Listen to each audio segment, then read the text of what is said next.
cântăm la bucurie ca fântână. Sunteți gata? Da! Am bucurie ca fântâna, am bucurie ca fântâna, am bucurie ca fântâna în inima mea.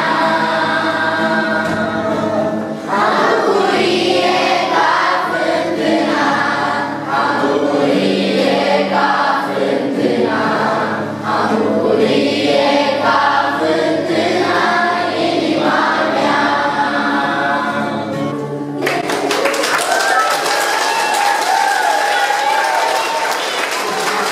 Currently 3:39 in the morning, and we are getting ready to cruise to Moldova, meeting at the Wichita airport, then going to Houston, then going to New Jersey, then going to Germany, then going to Chisinau. So, ready to go.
The biggest thing God taught me is probably missions is all about faith, because you can't see what God's gonna do through your no matter how much time you spend there.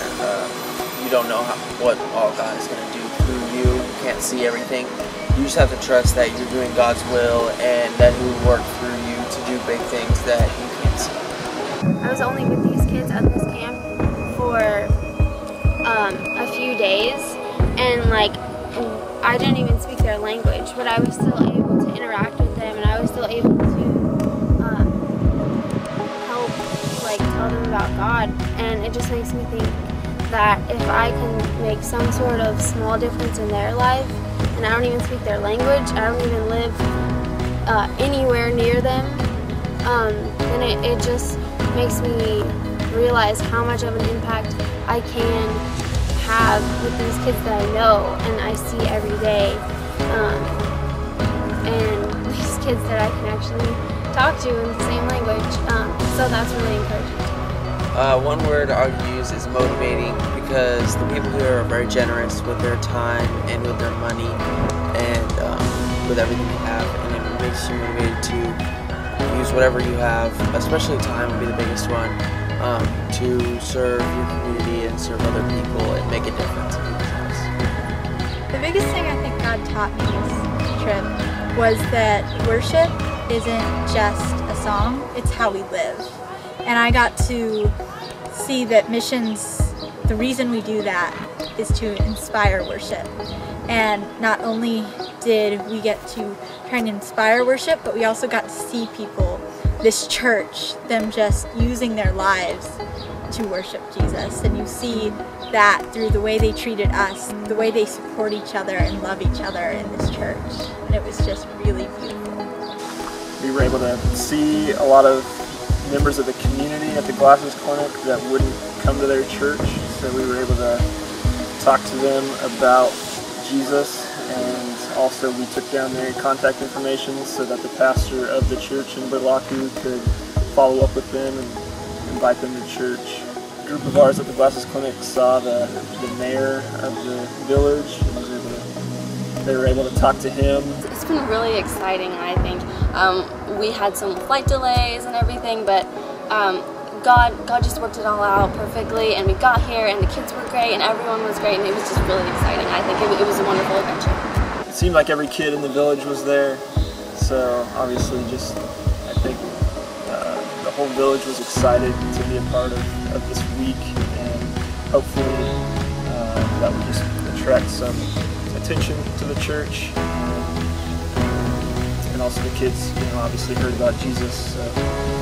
She came in, she got eyeglasses, she read the gospel, she looked at John 3:16 for the first time, and then she pulled Mark aside and actually told him that because of what this church was doing and how they were reaching out and helping others, she actually told Mark that because of what had happened, it caused her to reorganize her mind of how she thought of the church. I'd use the word selfless because of the situations and the circumstances we had to live in. We had to kind of take ourselves out of the picture, not focus on ourselves, but focus on the people there. Otherwise, the trip was, at times, was very hard when I started focusing on myself.